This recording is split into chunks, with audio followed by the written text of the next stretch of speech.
Okay, I'm back on my side. There he is. Or he's trying to come in. Yeah. That's really weird. I hear you guys and see you guys now. Yep. We're slowly but surely winding back up. We're good here. You know, we're believe it or not, we're also the engineers of this broadcast. And so here I am working audio, and I'm also working our Odyssey frequency over here, playing the spots, doing all this stuff while these two guys are sitting back in their eating bonbons. In their bathing suits. Mm-hmm. I especially dig the bumper sticker on the laptop. Youper. Well done, sir. Yeah, well, you know, that would be Jeffrey Zekin, because, you know, Jeff's from the Detroit area. Proper throw out to Michigan on that one. Yeah, no doubt. You bet. Mr. Mars, I think what I'm going to do is I'm going to turn this back on. Yes, sir. Okay. So we should be broadcasting once again. And sorry for the interruption. Can we pull up? Not at all, man. We're all in the hands of technology. I know, and it really sucks. Anyway, we were talking about the Hemi engine in the Ram pickup truck. And so you're going to have them at the dealers by when? Early fall? Summer, man. This summer. Oh, this summer. Out there. So they're cranking them out already. Same amount of capability, but they have the e-torque, combine it with a 33-gallon fuel tank. Value packaged, and then also a tuned exhaust because everybody loves the sound of a Hemi. Yeah, well, there's no doubt about that. Now, you're still going to offer the Hurricane engine? Absolutely. It's available in two versions. So you get the high output at 540 horsepower and the standard output, which is no slouch either, at 420 horsepower. And that's a lot for a 3-liter twin turbo inline six. So it's a great engine. We also have the V6 Pentastar on the entry level. So it's a full powertrain of choice offering. That's what customers like, is the choice of different types of engines for whatever need they have. Now, the Ram Classic went away. Correct? Yes. Yeah. That was the DS platform, and it was a great truck, and it worked really well. And I think the fact that it stayed in for so long after we launched the new all new Ram 1500 is a testament to how good the truck was. And so, but in time, we were able to do a lot of the things that we wanted to with the new platform. So it really kind of like replaced the things that we were doing with the classic truck, meaning like the tradesman trim level, the low end time, the work truck. We're able to do that now with the new platform at an entry level price that's really compelling. So it made sense just to push everything now on the new platform. Where's the Ram 1500 built? Sterling Heights Assembly Plant in Michigan. Okay. There you go. Yeah. Good. So we don't have to worry about tariffs. We don't have to worry about coming across the bridge over there in Canada. We don't have to bring it up from Mexico. It's going to be built right there at Sterling Heights. Sterling Heights, that factory's been there forever. Yes, it is. It's been there forever. Yeah. They're hustling right now. We got a lot of trim levels coming out of there. The new RHO, obviously the performance off-road truck. There's a new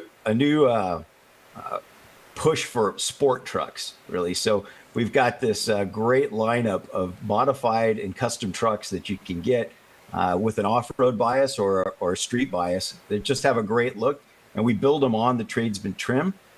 Some of them actually have the high performance engines, and some of them have nicer interiors. So let's play up through the whole ranks. You got the Warlock in the 1500, then you got the Rebel, and then you got, of course, the RHO, which has that 540 horsepower Hurricane engine. So it plays all the realms up there, and we do the same thing in the heavy duty. So Shap's been pretty busy trying to keep up with all the different product launches that we're doing right now. I assume RHO stands for When I say Shap, I mean Sterling Heights Assembly Plant. Yeah, no, I hear you. I understand that RHO is Ram High Output. Well, some people say that, but I know if you pull up the center console cover, you'll see a picture of a little rhino that the interior designers had fun putting in there. So we've never really defined exactly what RHO stands for, but it sure is fun having people, you got the Power Wagon too. That. The Power Wagon's up. The Power is the Power. Did you mention the Power Wagon? Power Wagon. Power Wagon's on the heavy duty side. Okay. So on the heavy duty side, we also play into that sport truck realm. So you have the Rebel HD, and you have, of course, the King of the Hill for off road, the Power Wagon, which I think some of you have done some winching demonstrations with me. Yes, in the sir. past. That was a lot of fun too. Well, it was a lot of fun watching me running up and down the hill dragging that line, or a lot of fun running the winch. Well, it was a lot of fun, both of them. You get a kick out of both of them. And unfortunately, I've never had the need to do that, but pull a 7,000 pound vehicle up the side of the hill with a cable is a rather interesting thing. Stand back. Exactly. Get out of the way. Hold my beer. Hold my beer. That's it. Are the dealers going to make a big deal out of this? The Hemi or the Hemi? Sport Yeah, Truck lineup, the Hemi. Absolutely. They were absolutely part of this decision-making process as well. They're listening to their customers just like we are. So, they're thrilled. When we first announced it, the amount of orders that came flowing in were astronomical. It was very really. Now, I don't know why that incredible. surprises me, but apparently there was some pent up need, want, desire for that Hemi. Yeah, we hit allocation rather quickly. Yeah. So. Now, is the engine isn't assembled at Sterling Heights, I assume? Nope, that's in Saltillo, Mexico. It is, okay. So yes. the engine is built down there, and I guess it has been for quite some time. Yeah, along with the 6.4 liter V8 that we also build for the heavy duty segment. So yeah, both Hemis are built down there. Yeah. Well, I'm excited to start seeing advertising on the television that the Hemi is back. Well, have you seen the latest? No. Oh. Well, you're gonna have to check that out. Well, you're going to have to send it to us. You got it. We ran into a little technical problem with playing that stuff while we were talking to you after the power hit. So, but we'll get it. We got it. Because Mars, I told Mars, I said, be sure and download some pictures. Ask Nick to give you some pics and stuff. And so he downloaded some stuff. We had it. We had it, but we ain't got it no more. But Well, one of the things that you guys like about Tim Kuniskis, the CEO of RAM, is his honesty on a lot of these topics and how to go in. And I think that commercial describes it really well. Okay. Well, good. We'll have to look for it. Yeah. Well, what other kind of news do you want to tell us about it? I mean, well, we launched the new heavy duty line as well recently. So Texas loves their heavy duty trucks, and so we've got the 1,075 pound-feet of torque that was always available on the high output side. So if you had a Ram 3500 dually and it's all set up for towing, you could get that high output engine in the past. But what we did for 2025 in the heavy duty is we made that engine standard across the board. So even if you get a 3/4 ton truck, you get the high output engine. Every Ram heavy duty with the diesel gets the Cummins 6.7 high output with 1,075 pound-feet of torque. That's it. So a lot of those 3/4 ton folks out there that didn't really have the need for a 3,500 1-ton now get all the power, and it's a quick beast. No doubt. Well, yeah. Well, he's smiling when he says, "Yeah." Are you driving one? Are you driving one? I do once in a while. One of the great things about my job is having access to the press fleet and trying out some of the different vehicles. And I just, whenever I push on the throttle of that truck, I just feel like it wants to just cut loose.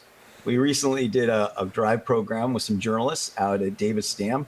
And as you guys probably know, Davis Dam grade is the proving grounds for anyone who wants to claim a towing capacity or payload capacity on a pickup or vehicle, whatever else. You have to run Davis Dam, be able to hold a certain amount of speed, and do it in greater than 100 degrees with the air conditioning full blast at full capacity on the truck.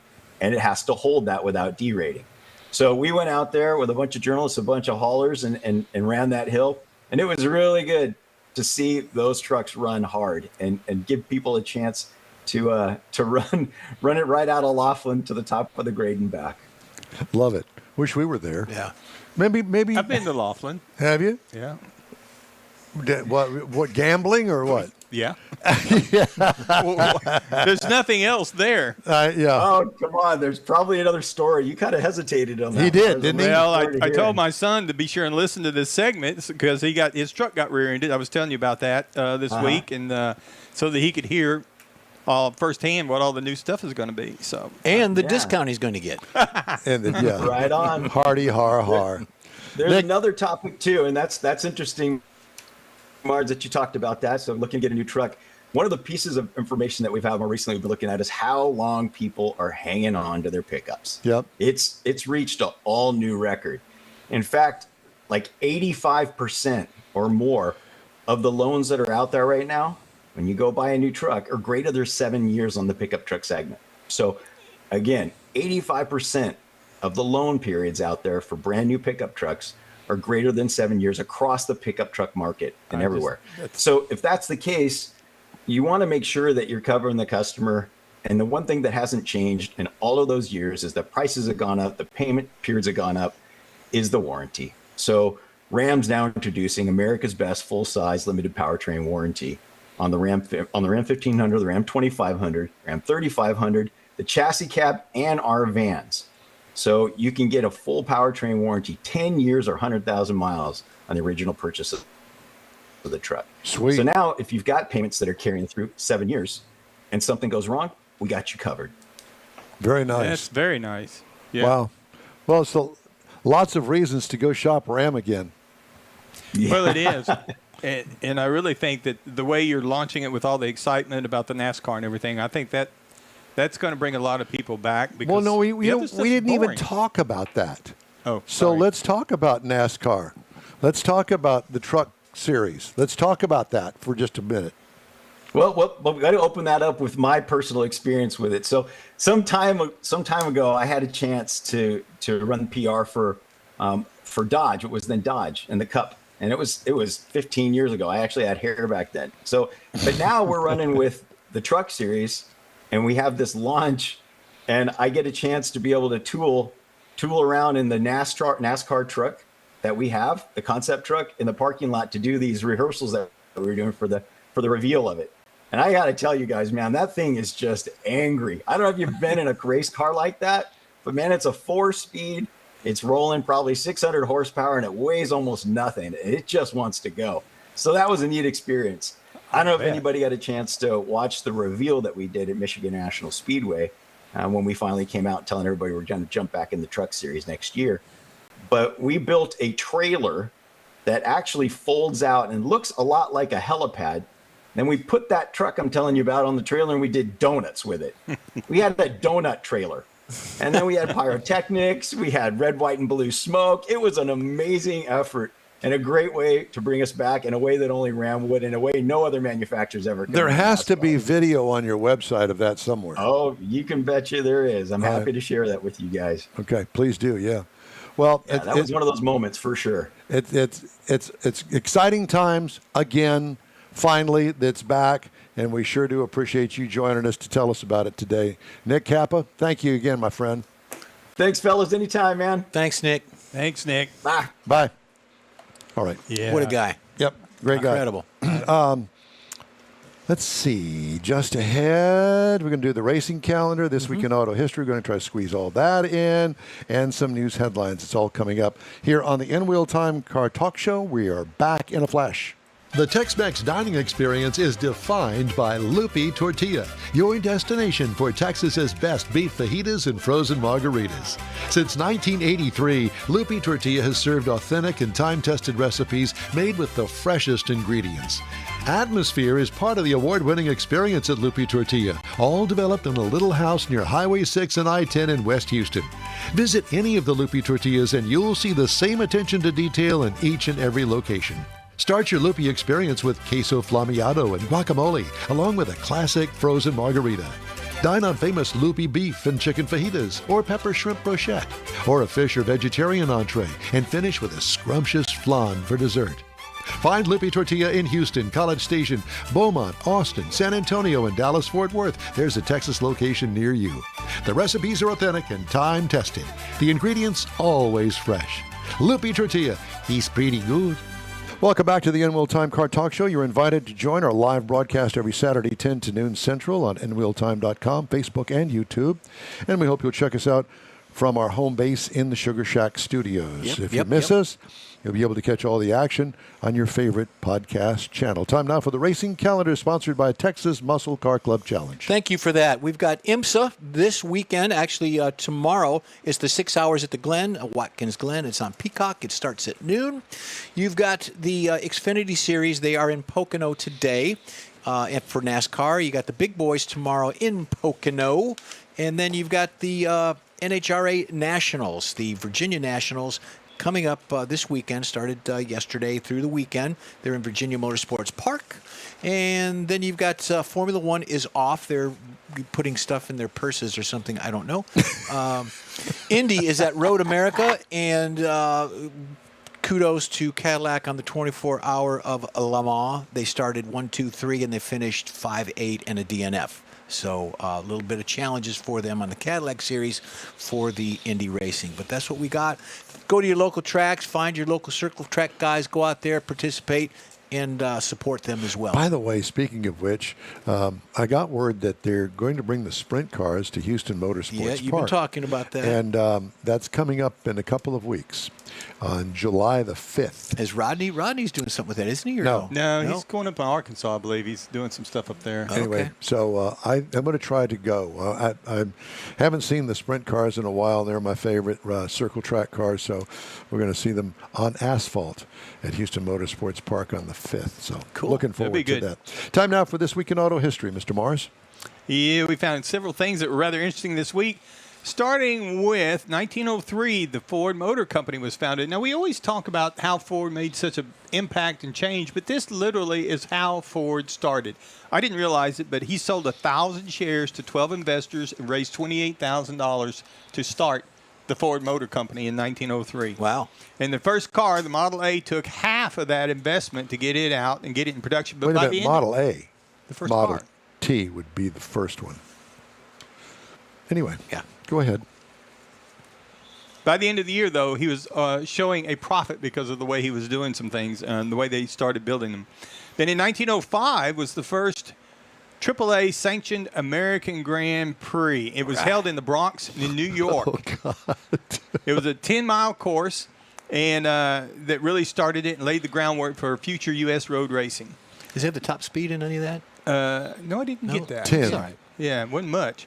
Then in 1928, the Cord Corporation is founded. We've often talked about how Cord, the car Golly. Cord, was so far advanced with its front-wheel drive, the headlights. I mean, there's a lot of innovation that were in that. Beautiful. But the corporation actually consisted of Auburn, Duesenberg, and the Cord Car Company. And before it was all said and done, it also included the Checker Cab, Lycoming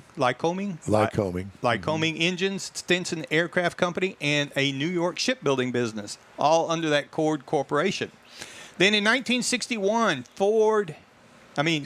Ferrari got the victory at the 24 Hours of Le Mans in a Ferrari 250 TRI 61. Now, this is where Ferrari started its dominance in the endurance racing community, and it went along with Enzo Ferrari's strategy to build in prestige by being the winner on the track. Then in 1971 was the fastest Le Mans on record. Now this is a Porsche 917K covered 3,315 miles at an average speed of 138.1 during that race.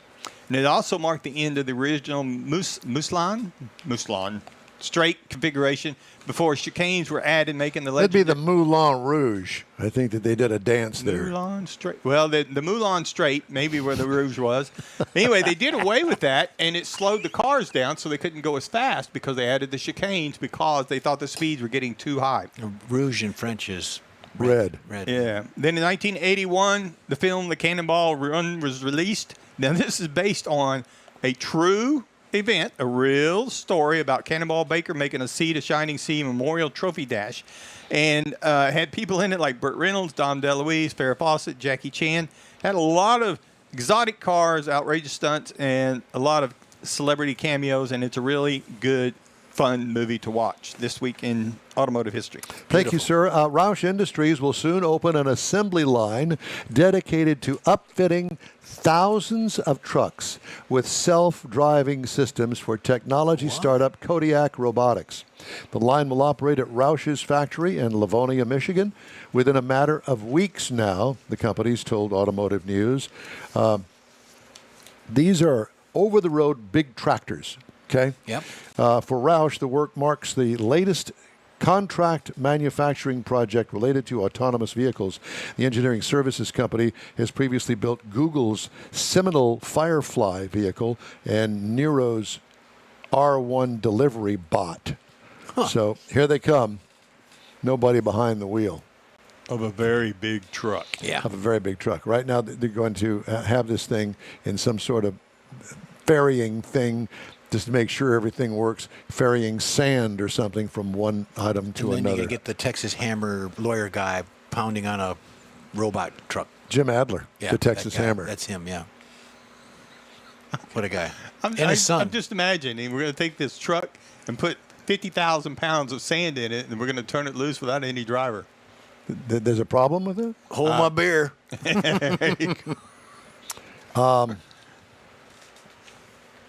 There's that. And one more story.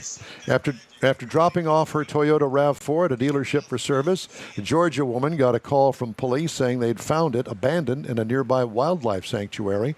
Surveillance video showed that someone had walked through an unlocked door into the service area, taken the key, and driven away before apparently discarding the vehicle. But it wasn't over for Eula Archie's RAV4. A day after the dealership had the vehicle towed back, a person, apparently the same one as before, came with key in hand and drove it off again. Wow. Archie had taken the RAV4 to Stone Mountain Toyota for a recurring problem with the battery.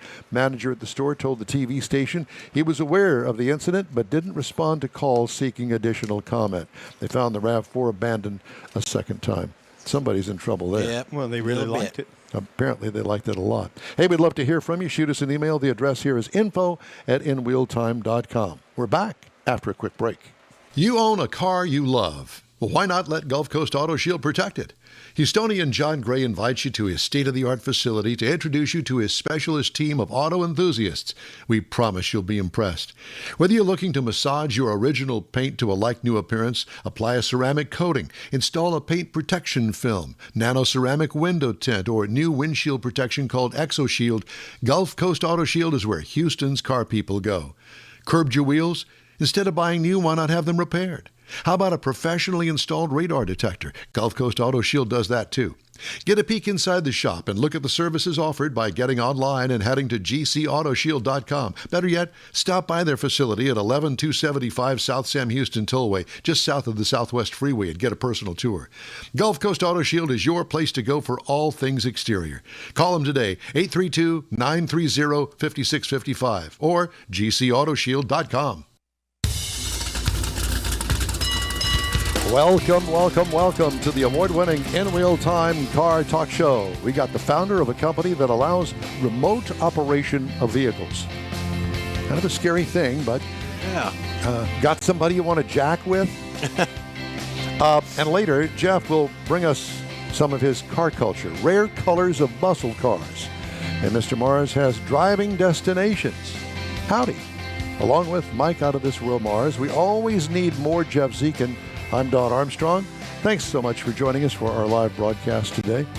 We've been dead at least once in this program for a few minutes with Nick Kappa, and apologize for that. But, you know, it never fails when we go on remote and we come back, we've missed a plug. We didn't plug something in right, or somebody kicked something and got us off the air, which isn't the first time that's happened. We got a new segment. Guess what goes wrong next? Chime in. But let you us won't know. be able to hear it because we won't be on the air. Meteorites, locusts, I don't know, maybe snakes coming in, a potato famine, who knows? So since Mr. He's having a little issue getting here, but we're working on it. Okay, so he's working on trying. Okay, He's in the area. all right. Well, as long as they're working on it, because I was going to break out the Sold Cars Roundup. can I'm going to do get. that. I'm going to get this in. Okay, we're going to do that. You want to do that right now? Well, let's give it a whirl. Try it. Give what a whirl. Give that a whirl. Okay, let's give it a whirl. So I got to it's- find it. Hold on. It's Hemmings Sold Cars Roundup. Mm-hmm.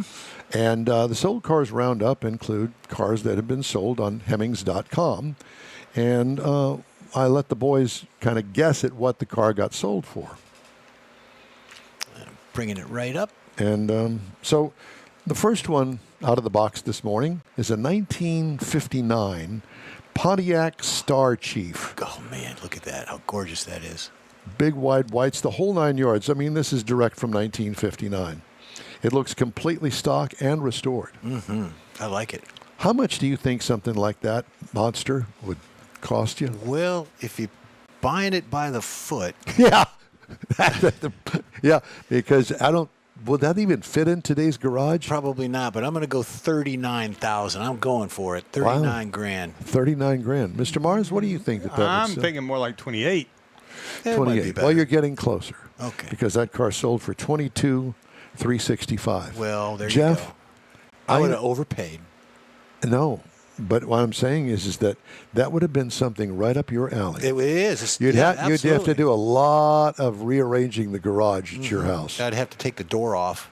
Yeah, yeah, exactly. Or only let the door come down just above the trunk as it's And on the other sticking side out. of the wall is, a family area, so I have to get rid of that just for the car. Right.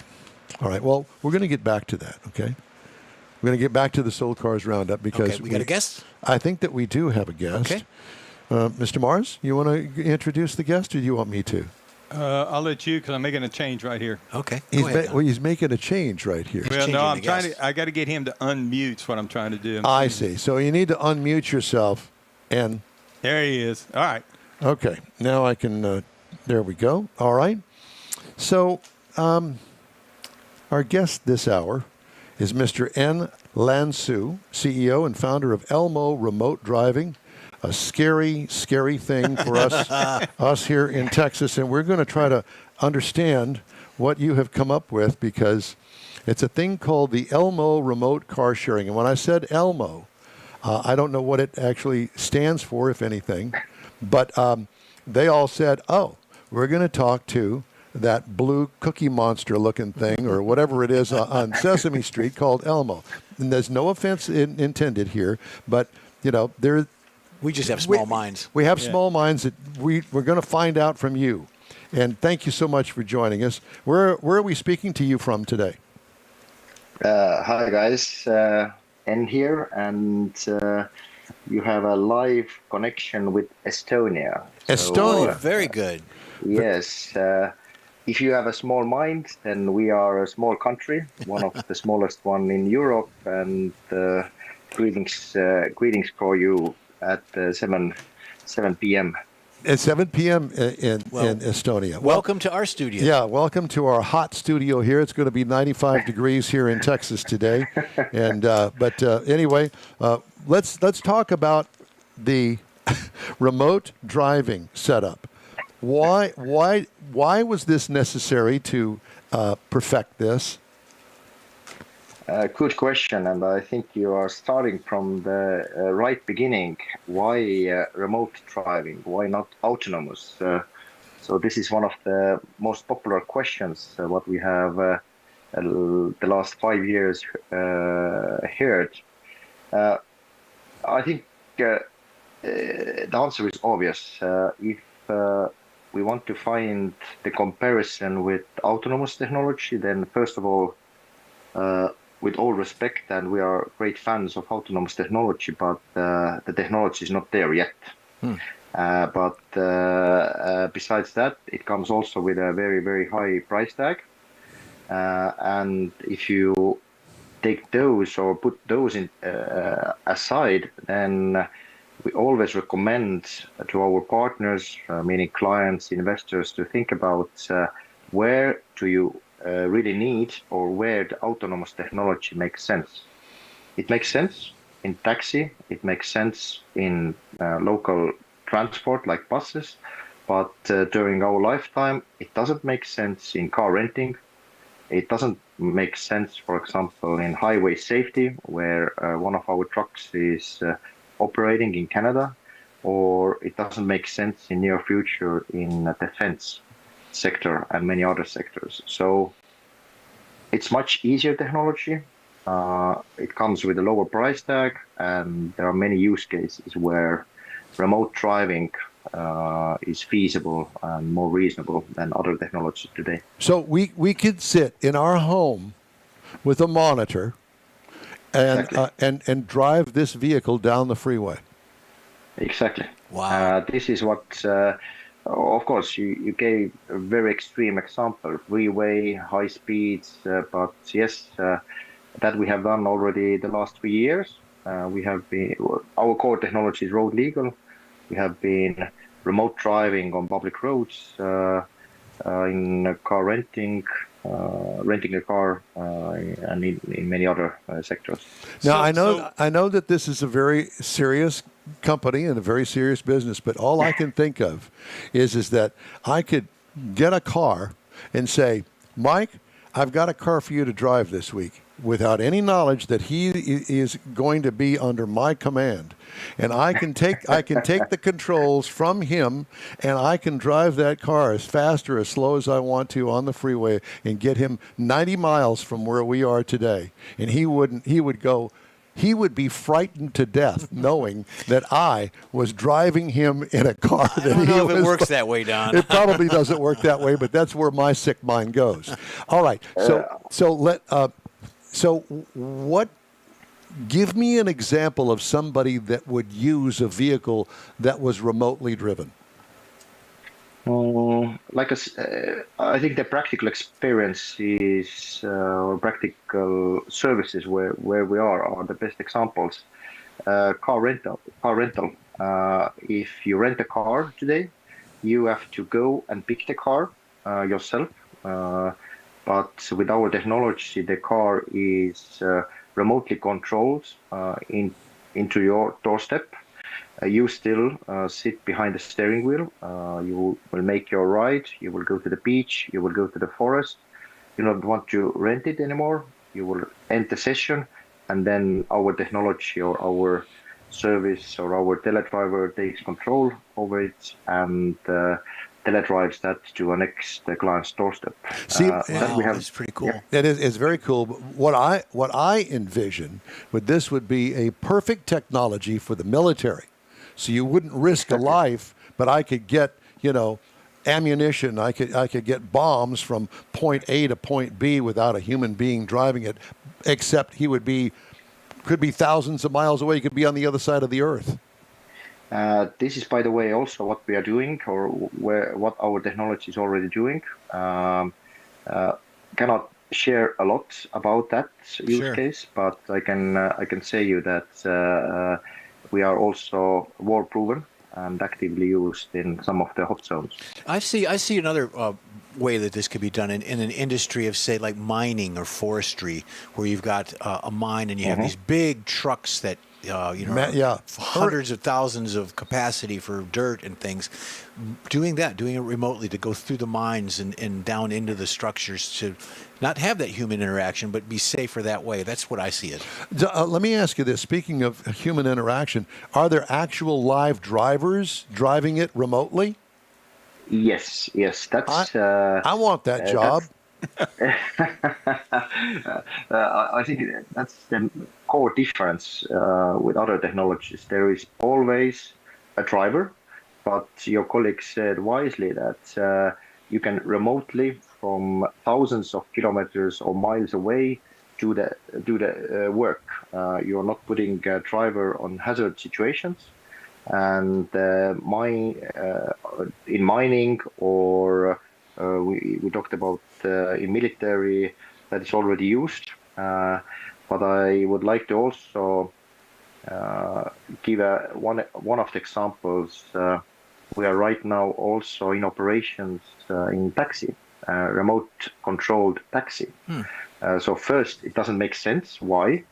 But imagine or probably you know that the weakest point in taxi sector is you lack motivated and reasonable drivers. But if you can do driving from a very far distance, then you basically have an unlimited number of potential drivers who can be your workers, customers, drivers of the taxi. And in addition to that, you can play with salary arbitrage. You're right now in the States. Probably the salary in one of your neighbor countries is a little bit lower. So that's also what we are doing right now. Interesting. I'm kind of fascinated by it. Yeah. but Well, it's I am kinda- too. Mine's going about 1,000 miles an hour The here. know, I'm applications you thinking- could use for it, yeah. Yeah. But so there's a remote driver, and in the case of the example you were talking about rent a car.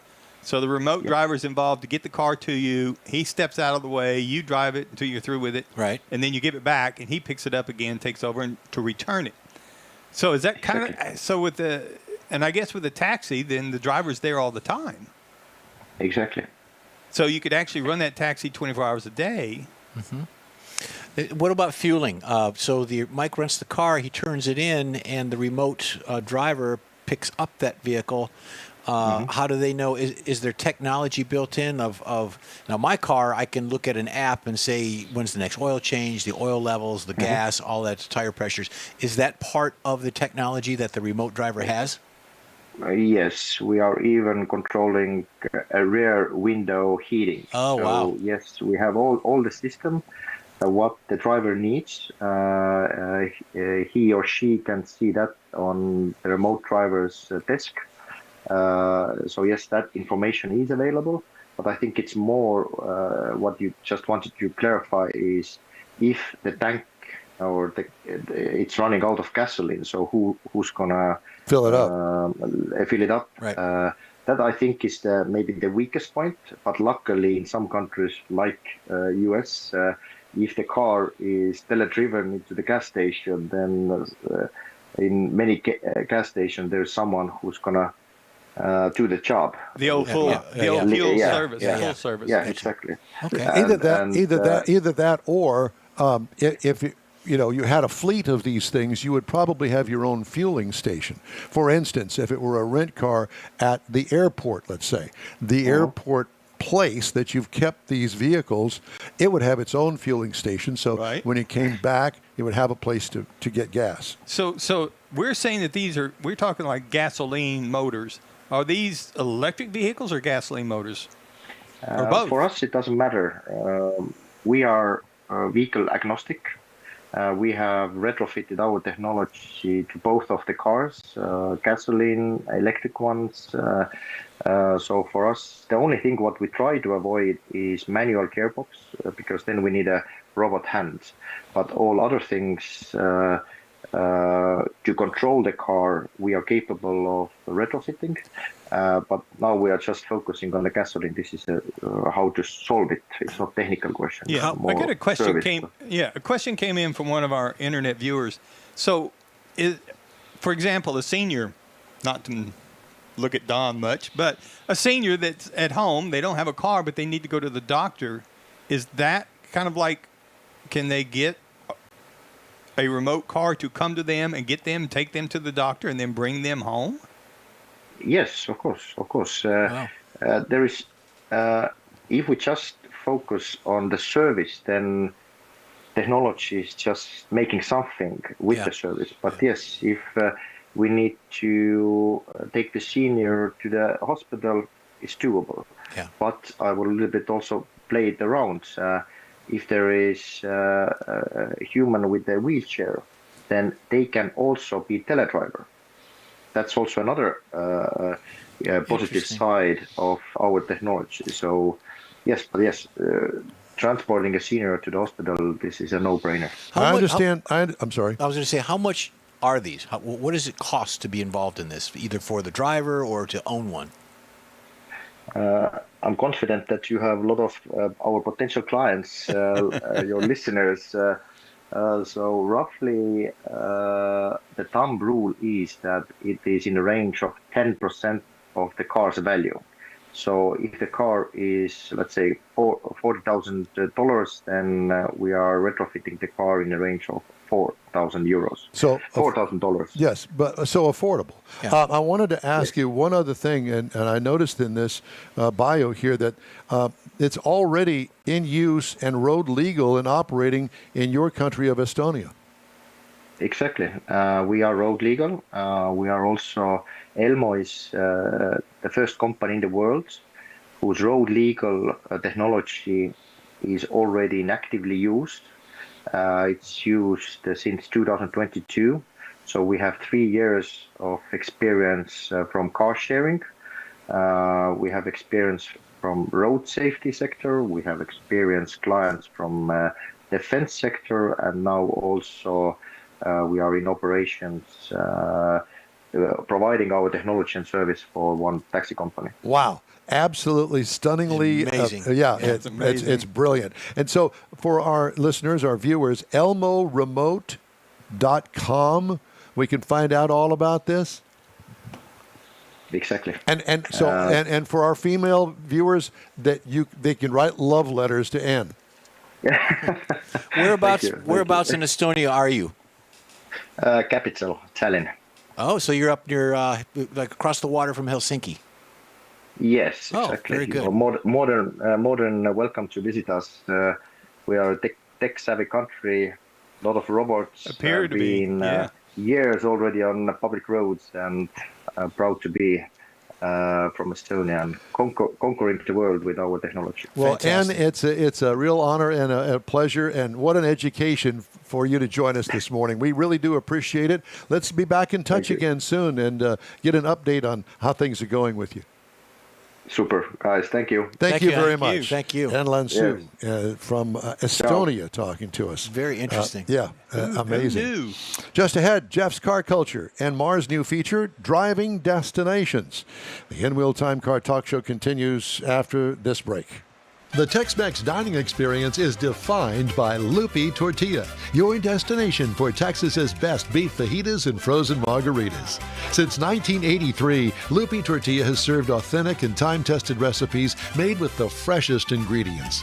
Atmosphere is part of the award-winning experience at Lupi Tortilla, all developed in a little house near Highway 6 and I-10 in West Houston. Visit any of the Lupi Tortillas and you'll see the same attention to detail in each and every location. Start your Lupi experience with queso flammeado and guacamole, along with a classic frozen margarita. Dine on famous Lupi beef and chicken fajitas, or pepper shrimp brochette, or a fish or vegetarian entree, and finish with a scrumptious flan for dessert. Find Lupi Tortilla in Houston, College Station, Beaumont, Austin, San Antonio, and Dallas-Fort Worth. There's a Texas location near you. The recipes are authentic and time-tested. The ingredients always fresh. Lupi Tortilla, he's pretty good. The In-Wheel Time Car Talk Show thanks you for 14 wonderful years. Yep, our first show aired May 7th, 2011 on a local radio station. Then it was a move to the digital world and social media, and you followed. Thank you. We continue to build and grow our fan base, and it's all because of you and your auto enthusiast friends. We appreciate your support. It's always great to see you at our remote broadcasts, and we hope you'll continue to stop by and say hello. It's been a great ride, and we hope to bring you more fun and adventure right here on the In-Wheel Time Car Talk Show. In-Wheel Time is back home in the Sugar Shack studios, and we hope you'll join us 10 to noon Central Time every Saturday for our live rendition about all things automotive. And thank you for being with us today. Time now for Jeff's Car Culture, rare muscle car colors. You betcha. And here we go. First one out of the box. Now, we've all seen these colors. You don't know what codes they are, but here we go. 1970 Plymouth Duster. We call this the Pink Panther. The 1970 Plymouth Duster in factory Pink Panther, paint code FM3. Hey, everybody, In case look at my you're car. Wondering what the code is one of the rarest, most eye-catching combinations to leave a Chrysler plant. While the Duster was designated as affordable, compact muscle car, ordering it in Pink Panther turned into a bold statement piece. The color was part of Mopar's high-impact paint lineup and officially only offered it for the short time in 1970. The next one on the block is a 70 Plymouth Cuda. Who figured? In violet, code FC7. Now, in violet, also known as what? Plum Crazy over at Dodge. It was one of Chrysler's high-impact colors, but surprisingly, a few buyers ordered it in 70 Cuda. Most stuck with the Hemi Orange or Limelight, which was the green color, leaving the purple Bruiser only to be the only one that's bold. I think that John Hovis got one. I believe so he does. When paired with the 426 Hemi or even a high-compression 440 in violet, gave the Cuda an unmistakable presence. That is a pretty car. I'd drive it. Next one, 70 Chevelle SS in tuxedo black, which was paint code 10. Tuxedo black sounds common, but is rarely chosen in 70, especially on the SS Chevelle. GM's bright hues like cranberry red and fathom blue dominated the dealer lots, while fewer than 1% of the SS buyers opted for the deep formal black. When paired with an LS6 454 and a cowl induction hood, a black-on-black Chevy SS became a menacing presence. It didn't need stripes or flare to make it a paint. There you go. Next one, 69 Dodge Charger in R4 bright red with a white top. Bright red code R4 wasn't rare on its own, but paired with a white vinyl top and white interior, you got a surprisingly uncommon setup for 69. Most buyers went with black or tan contrast instead of the high contrast combo. Add a 440 Magnum or a Hemi into the equation, and you've got a Charger that's hard to miss. Next one, Michael, is a 1970 AMX. Ooh, Big yeah. Bad Green is what they call this. Paint code 00. AMC's Big Bad color lineup was in-your-face marketing moved on, and a Big Bad Green was by far the boldest. Available in special order only, this radioactive shade was rarely selected by AMX buyers, with fewer than 100 cars believed to have actually left the factory in this color. The AMX, with its two-seat layout, a 390 V8, already stood apart from the pack. Painted Big Bad Green, it became a statement car in every sense of the word. That's nice. Another favorite of mine is a 66 Fairlane GT Emberglow Code V. Ford's Emberglow was one of those mid-60 colors that defines sort of like a description, part copper, part bronze, part burnt orange. It was available on the 66 Fairlane GT, rarely seen on high-performance versions like the GT 390. With its 335 horsepower V8 bucket seats and optional GTA automatic, the Fairlane GT had solid muscle car cred. But painted in Emberglow, it looked like a concept car that slipped through the production line. And the last one is my favorite, 70 Pontiac GTO in what? Orbit Orange, Code 5. Looks yellow. 05. Orbit Orange is hard to miss, and that's exactly why so many few buyers chose it. Available in 70 only, the screaming high-letter shade was meant to grab attention, and it did. Just not in big numbers. Combine the orange Orbit with the Judge package and the Ram Air, all that good stuff, and you've got one of the loudest, fastest, and rarest Pontiacs ever built. It was too much for most buyers, but 1970, who cares? Collectors are lining up for them today. How about that? Very nice. Yeah, good stuff. Well done. All right. Thank you, sir.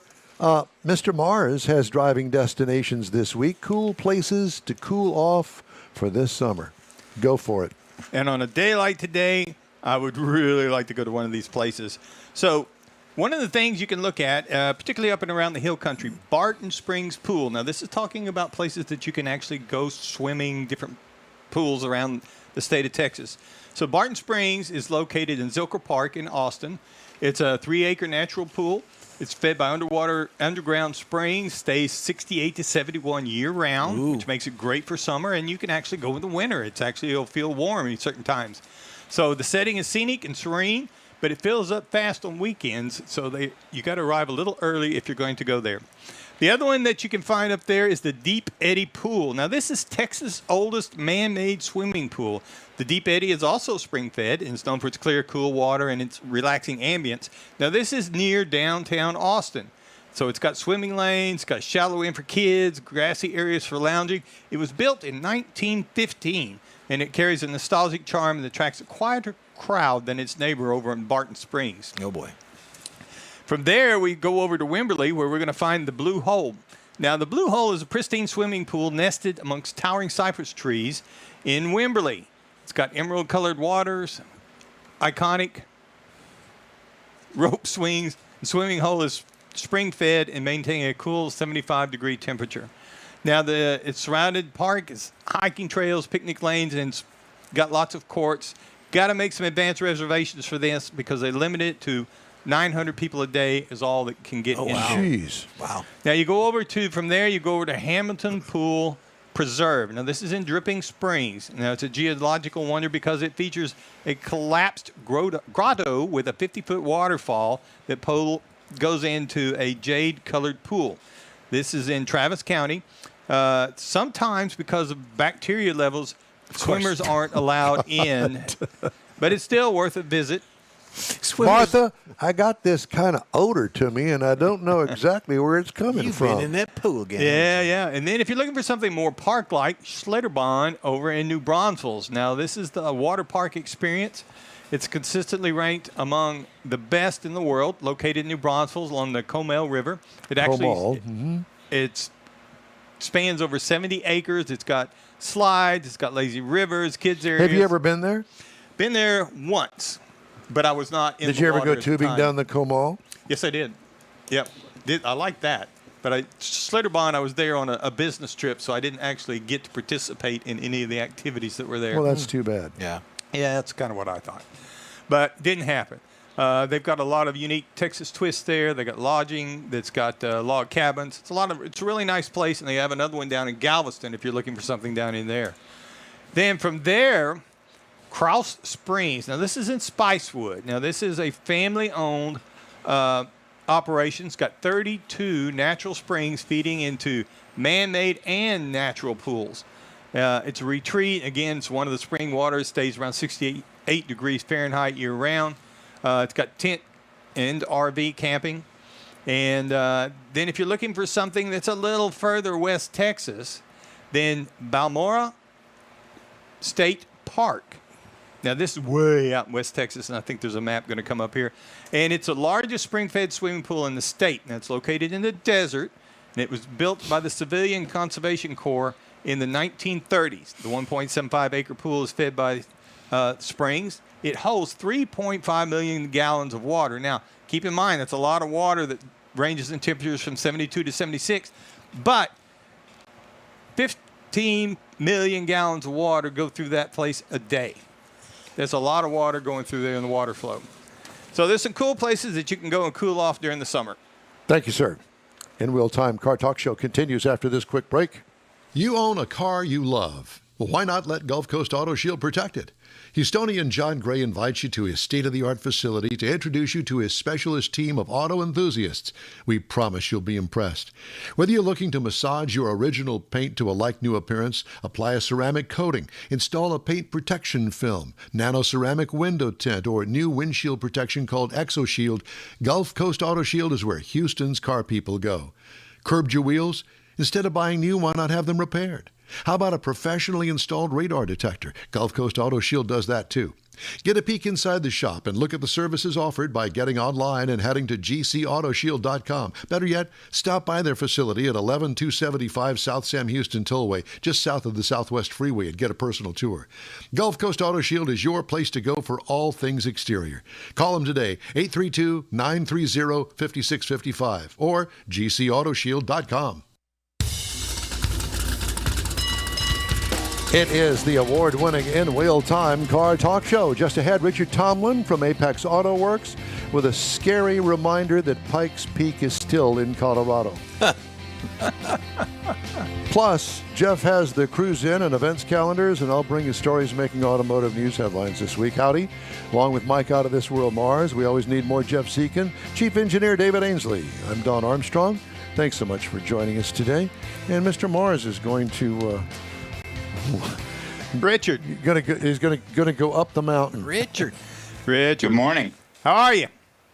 Awesome. How are Colorado's things? good. Colorado's good, yeah. Well, as long as it's not too good for you.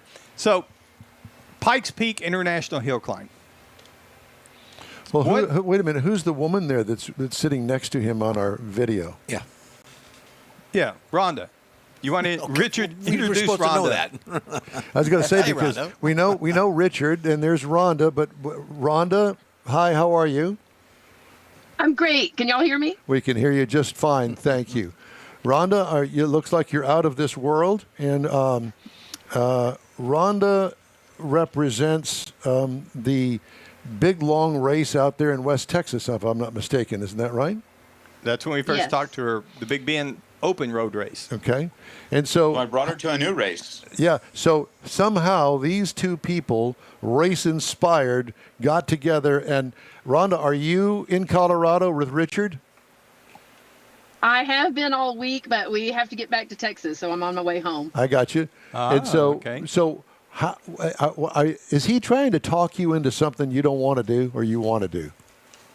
No, he is helping me figure out how to do it. And if I end up not having the guts to do it, then I'm going to try to pump my husband up to do it. But I'll tell you, I drove it in my car just to visualize what it would be like. I illegally got up to 62 miles an hour, and it's crazy. So you were the in your 156 turns, 12 hairpins. Y'all have got to do it. No, I actually did it. Was it last summer or summer before last? I went up there in a Lexus RX with other people in the car with me, and I know that I did not get over 10 miles an hour, and I white-knuckled it all the way up there, scared to death.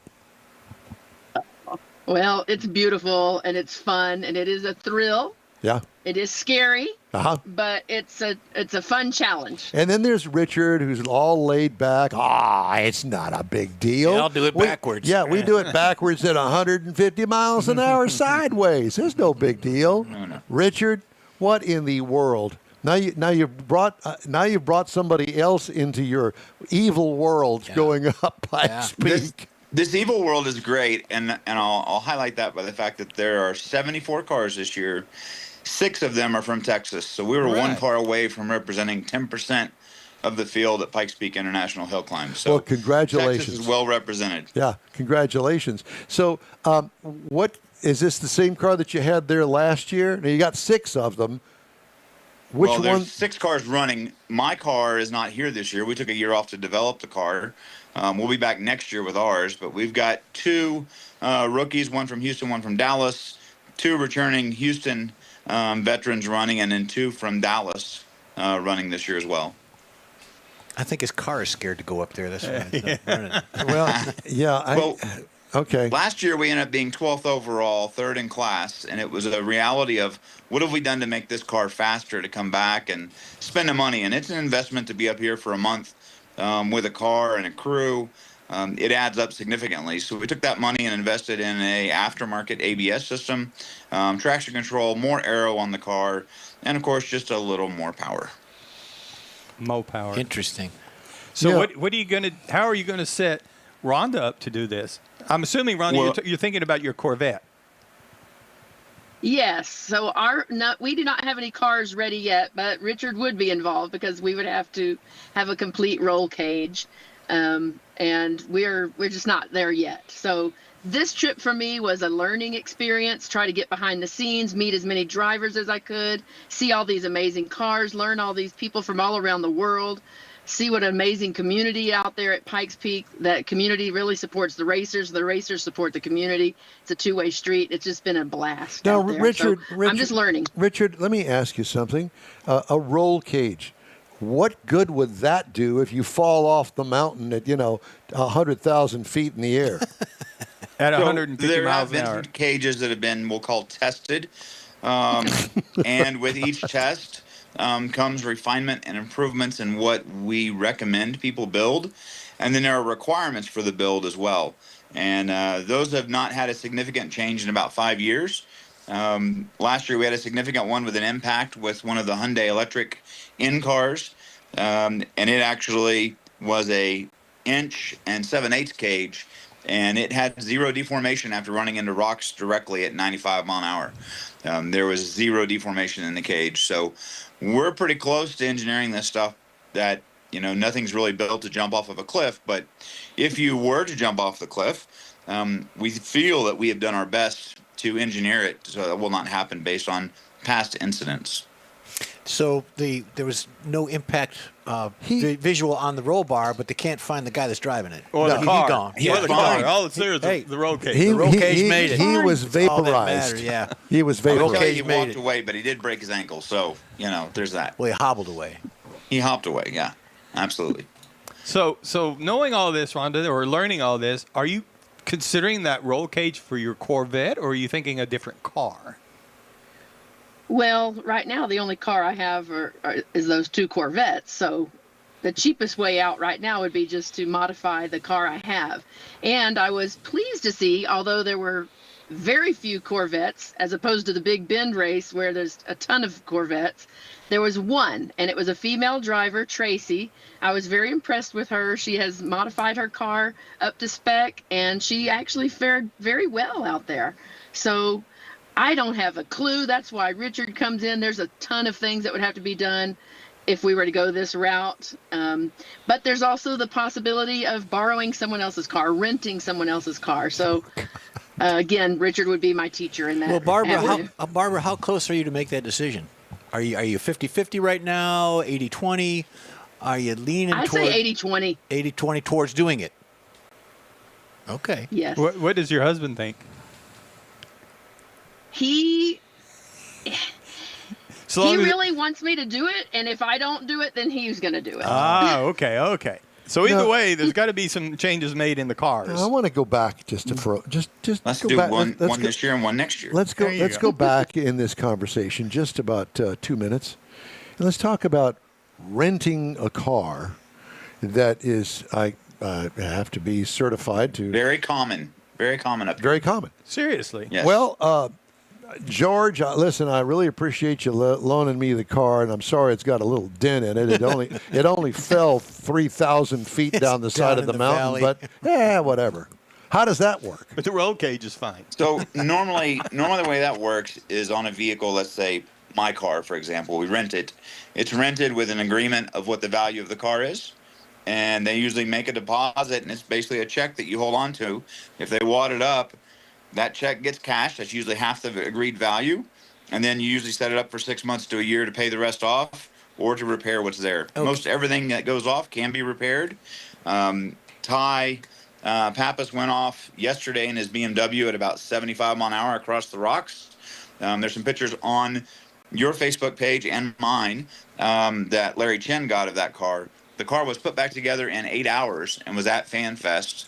I will tech this car today, and it will be racing tomorrow up Pikes Peak again. Okay, so you got the car that's in shape. The car is qualified. The car is up to specs. What about the driver? The driver's got to have some kind of credential. He's drunk. He has can't a just- lot of liquor in him because he cannot. Us three go up there to rent a Altitude car. helps They're not with going to all rent that. us a race car to do that. Sure, Jeff, get in the car and go do it. Hell no.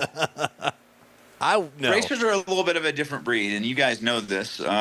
Our risk factors are different. Our tolerances are different. What we want to do and the emotions that we want to feel are different. And that adrenaline rush of that car around that mountain is what many live for. I mean, you've got men from around the world. We've got from South Africa, from UK, Norway, Japan, Korea. So- we've got people from all over the world this year. It's really a good mix of cars from around the globe. So what And credentials? these are some of the best around. What credentials does the driver need? You already have to have certain licenses. What licenses are those? So it's not licenses. What happens is you send in what we call a driver resume. So where have you raced? How long have you been That's racing? what I want to know. Yeah. Do you instruct? You send in a driver resume, and then you send in a car resume. What car are you going to run? Where's the car been? What has it done? You can't just grab a Miata and throw a cage in it and show up here. It doesn't work like that. Do you get some sort of a release from the mental institution? I mean, is that part of the requirement as well? No paperwork required from them. Okay, just as long as you're out and not bound up in the mental institution, I guess you're good. Leave your white coat at Yeah. home. Yeah. And I think the other thing that you guys maybe miss is all the testing that we do. So if you're new out here, you're usually required to do a test, which happens 2 to 3 weeks before the event. We come up on a weekend, and it's a slower introduction to the mountain and what's going to be happening the following weeks.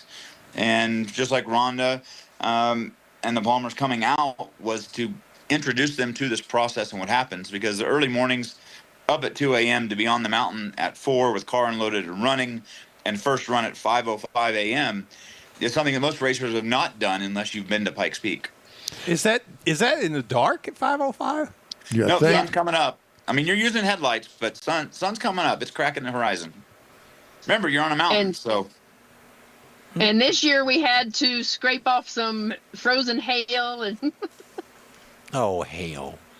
yeah. Because at day 2, we had over 2 inches of hail that accumulated on the middle section, and they actually had to use snow plows to get the hail off the road, not snow. Man. So, Richard, you're part of the safety, or you're actually part of the organization, not racing. Correct. We call it the technical committee, and I'm blessed with the fact that it is an organization where I can actually do both. So we're just trying to bring our knowledge and our skills and safety that we've used for now, I guess, almost 30 years of building race cars to make them safer in every respect and educate as many people as we can on what we've learned and how to make them safer.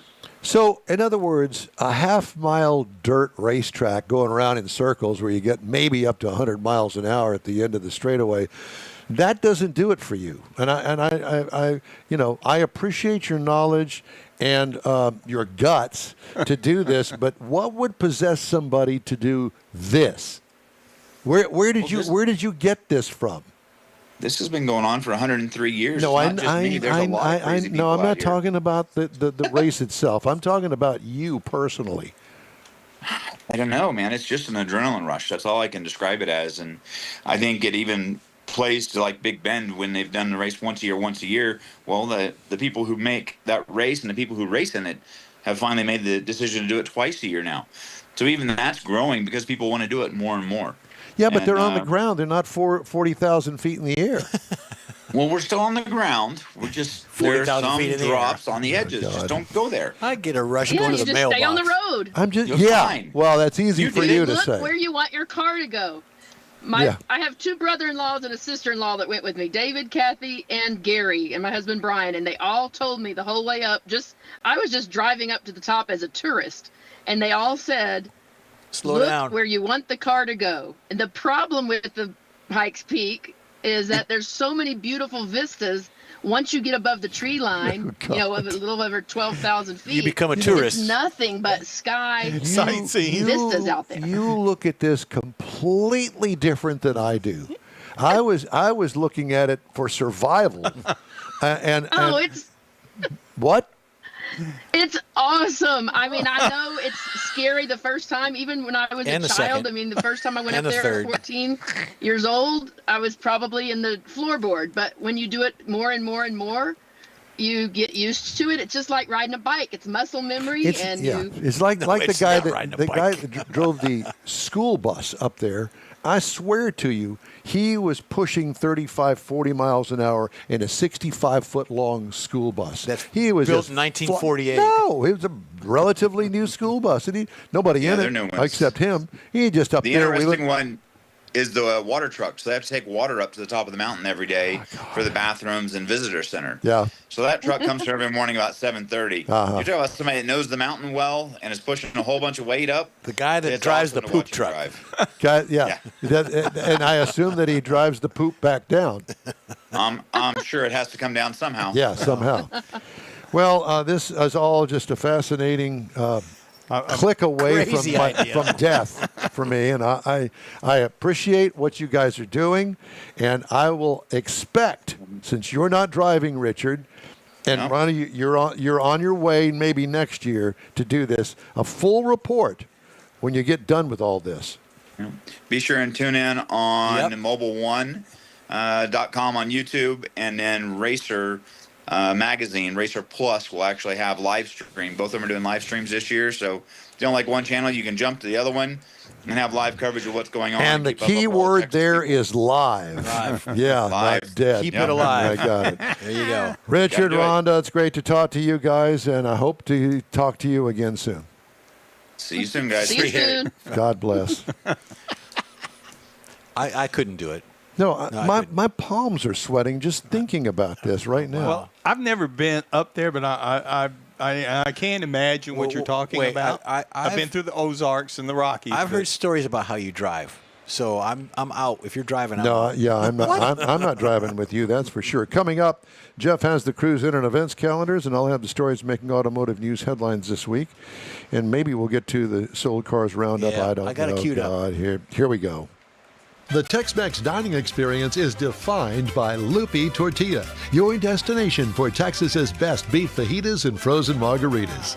Since 1983, Lupi Tortilla has served authentic and time-tested recipes made with the freshest ingredients. Atmosphere is part of the award-winning experience at Lupi Tortilla, all developed in a little house near Highway 6 and I-10 in West Houston. Visit any of the Lupi Tortillas and you'll see the same attention to detail in each and every location. Start your Lupi experience with queso flamiado and guacamole, along with a classic frozen margarita.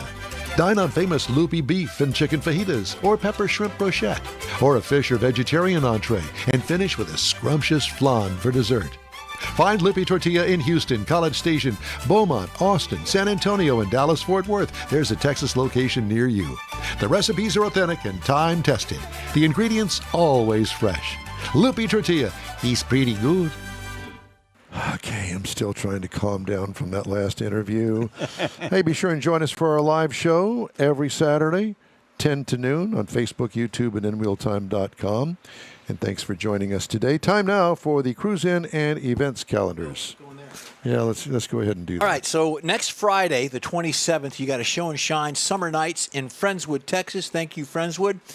Show and Shine, the Summer Night series every Friday in June from 7 p.m. to 9 p.m., so it's a nice little evening thing to go on. Events for the kids. They've got stuff for going on for adults. So get out there and check it out. It is at 4121 FM 2351 in Friendswood. Then Saturday of next week, you got Car Meets, Garages and Gearheads in the Woodlands. That goes from 9 a.m. to 11 a.m. It's at 17707 FM 1488 in Magnolia. A lot of numbers there. A lot of it. It goes from 9 to 11. So they got special things going on for your family, kids, all that. Pets are allowed. Saturday at the ranch on Saturday next week, 11 a.m. to 3 p.m. It's actually at a Harley-Davidson store, but it's for two-wheelers and four-wheelers. They got a lot of stuff going out there. They got bike washes, car washes, so food trucks and all that good stuff. And then Sunday of next week is Brazoria County Cars and Coffee. That's at 9 a.m. to 11 a.m. That's at 221 Parking Way Street in Lake Jackson, Texas. Parking Way Street in Lake Jackson, Texas, Brazoria County. So that goes from 9 to 11.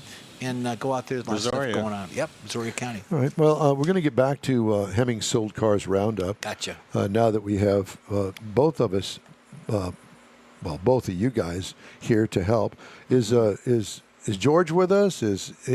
Are any of our regular bidders? They were. They were. Well, I wouldn't. They're getting on Hemmings right now. I'm getting a lot of comments about that last guest segment. So yeah. Well, here you go. What's that? All right. So this is a 1964 Plymouth Belvedere. This is a tribute car with a 426 Hemi in it. Oof. I was never a big fan of the looks of this car, but remember, it's 1964 and it's a Plymouth. It's a 426 Hemi. It's a tribute car. In other words, it wasn't born this way. Somebody turned it into this. Okay. So how much do you think something like this would go for? Now, let me just say this before you do the bidding, okay? It's more than you'd think. As a tribute car, I don't know why. Somebody had to really want this car. And I remember this car because of the nostril on the hood. Hood big. scoop. This thing's got bigger wheels on the back, wider meats on the back. Well, it's got a 426 Hemi in it, so I'm sure it scoots. So George says $76.95, which I think won't even buy the tires. But no offense, George. No, I'm going to go for. I'm going to say 65. I'm not going to go that much. I'm going to go 50. Well, Jeffrey, you're close. $40,950. Really? In regular livery, and I assume that it had a V8 option and not the Hemi. It would have been not much. No, but the Hemi. I mean. Well, I know. The new Hemi's $25,000. Okay, let's move on. Okay. Let's move on to a 1965 Chevrolet Corvette. Red line. Now this looks like knockoffs with red striped tires on it. It looks like a 327 car. Possibly, yeah. It's priced, according to what I'm looking at here, as probably, I don't know if it's a numbers matching car, but it sure is a very nice car. Let me put it that way. It's a 65 Chevy Corvette Coupe. How much do you think that sold for? If the colors were reversed, red interior, blood red interior, white outside, would be worth more, in my opinion. I'm going to go $32,000. 32. Heitzman says 31, and I'm going to say 40. How about 82,950? No, I'm not going to do that. There's something else I'm there. not buying it for I that. think that it may be a numbers matching Yeah, car. probably. 82,950. Okay, the next one up, another red car.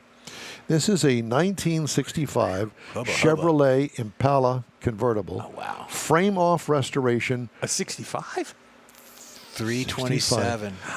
Frame off restoration with 2,500 miles on it. How much do you think that this sold for? Frame off restoration. Now. 46. 46. Mars? And George says 32.9. So I'll go up to 38. How about 52.5? Wow. This is a very Heitzman was at remember it's, 35. the tip off there is a frame off Yeah, frame off. restoration. Yeah. And Okay, the next one is Jeff's car. A 1960 Cadillac 62. Priceless. Look at the size of those fins. Yeah, but it's got some work on the rockers. Gee whiz. I'm gonna go light on this. I'm gonna go 17. 17. Mr. Mars? I'm thinking there's probably more work than that. I would go 12. 12. I really have no clue. What about George? What does he say? Well, I'm looking here. It's He looks agreed like with me. George says 32,599. Well, he's closer because it went for No, I'm sorry, 22,000. 24,675. Ah, very close, George. Now, you'd have to have another house to hold that. Yeah. It won't fit. All right. How about the 1971 Ford Mustang That's nice. Mach 1, upgraded 351 Cleveland engine in it. It's had a lot of work done to it. It's very clean looking. How much? Wow. You go first, Mike. I'm unfortunately going to have to set up around 28,000. 28. I'll go 32. Okay. And Jeff Heitzman says 41,000. This car sold for $31,395. Oh, pretty close. Yeah. So if you're a Mustang fan, I would think that'd be Jump on that. Yeah, I'd jump all Yeah, over George that. was at 28,999. All right, the next one up. This would be for George out in the country. It's 1965 Chevrolet C10. a Looks nice like it's rig. got it. Yeah, it looks like it's got. It looks like all stock. It's even got those mirrors on there and 65 C10 Chevy. Fleet size bed. Yep, fleet side. 16,000. 16. Yeah, I'm gonna go 16. Mars. No, I'm going to go 18. Jeff Heitzman says 25,000. Okay. George says 14,900. 17,325. Yeah, close. So you guys are pretty close. Couple Yeah, more. those are pretty hot. Here's in the same pickup family. Here's a 1972, looks stock, 72 Ford F100. Probably a six-cylinder. My guess is an inline six. It's clean. I don't know about restored. It's not a show truck or I anything. got two numbers. I'm gonna go low. I'm gonna go $7,000. $7,000, Mr. Mars. I'm going to go 12. 12? George says 14,900. If I'm looking at this right, Heitzman says 19,000. Okay, it went for That was my other number. $9,850. I was gonna go 9 or 7, and I picked 7. I'll Well, be darned. See, that to me, I'd rather go and buy one of those than a brand new one. Yeah. It's got a little pizzazz in it, and there's not a Patina. whole lot that can go wrong with it. And if it does go wrong with it, you have a little chance of being able to work on it or find somebody that can work on it. And if it's like I think it is, a straight six in it, it'll go for a million miles. Yeah. It's got an antenna on it. Nobody's ripped it off there. That's good. And it's got those ugly mirrors on it. I like them. Anyway, the last car of the day. This is for all of the snoots out there. 2017 Mercedes-Benz C300 convertible. Boy, it looks clean. It's a pretty color. I'm gonna say don't care, but 46. Wow, really? Yeah, 46. I'm gonna go Mr. 46. Mars? What year did you say it was? It's a 2017. 2017. And I'm going to go 28. Okay. And I haven't. George and Jeff? Somebody said 50. Jeff says 50,000. I have no idea. It may be a $200,000 car for all Yeah, I know. that's why I went mine. It went for 16,433. Oh, there you go, Mike. George said 35,000. Yeah. And he said thanks for sending it to him. Yeah. Yeah, exactly. As a gift.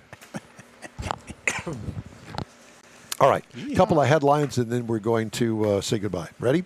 Consumers buying big pickups often end up taking out a loan that lasts longer than the warranty. Ram countering by extending powertrain coverage to 10 years, 100,000 miles. Nick Kappa confirmed that just a little while ago, topping the warranties that come with other gasoline-powered trucks sold in the U.S. The extra coverage begins with the 2026 model year trucks and vans, excluding battery electric variants. Ford, GM, and Toyota generally guarantee their powertrains for 5 years or 60,000 miles. Yep. And new U.S. electric vehicle registrations fell in April for the first time in 14 months. $7,500 tax credit from the feds, according to S&P, but it's still, sales fell off. EV registrations represented 6.6% the share of light vehicle market, a significant slide from the 7.4% share of EVs that they had earlier. All right, we're going to take a quick break, and we're going to wrap up today's show right after these messages. You own a car you love. Well, why not let Gulf Coast Auto Shield protect it? Houstonian John Gray invites you to his state-of-the-art facility to introduce you to his specialist team of auto enthusiasts. We promise you'll be impressed. Whether you're looking to massage your original paint to a like-new appearance, apply a ceramic coating, install a paint protection film, nano-ceramic window tint, or new windshield protection called ExoShield, Gulf Coast Auto Shield is where Houston's car people go. Curbed your wheels? Instead of buying new, why not have them repaired? How about a professionally installed radar detector? Gulf Coast Auto Shield does that too. Get a peek inside the shop and look at the services offered by getting online and heading to gcautoshield.com. Better yet, stop by their facility at 11275 South Sam Houston Tollway, just south of the Southwest Freeway, and get a personal tour. Gulf Coast Auto Shield is your place to go for all things exterior. Call them today, 832-930-5655 or gcautoshield.com. Well, that's all for this week's In Wheel Time Car Talk Show. Be sure and check us out online at inwheeltime.com. We're always looking for new, informative, and fun automotive things to bring to our global audience. If you have an idea, event, or a road trip destination you'd like us to feature, let us know. Our email address is info@inwheeltime.com. When you're looking for award-winning car talk, you can find the In Wheel Time Car Talk Show 24/7 on the In Wheel Time app. When you're on the road this summer, grab a podcast from your favorite podcast provider, including the new Sirius XM podcast channel, and be sure to catch us on the Odyssey radio app as well. We video stream our live show every Saturday, 10 to noon on Facebook, YouTube, and InWheelTime.com. The In Wheel Time video technical director is we always need more Jeff Zekin. The booking agent, video editor, people finder, and do-all, Mike Out of This World Mars. Chief Engineer David Ainsley. I'm Don Armstrong. Be safe out there. Stay cool. Have a great week. From all of us on the award-winning In Wheel Time Car Talk Show. See you next week.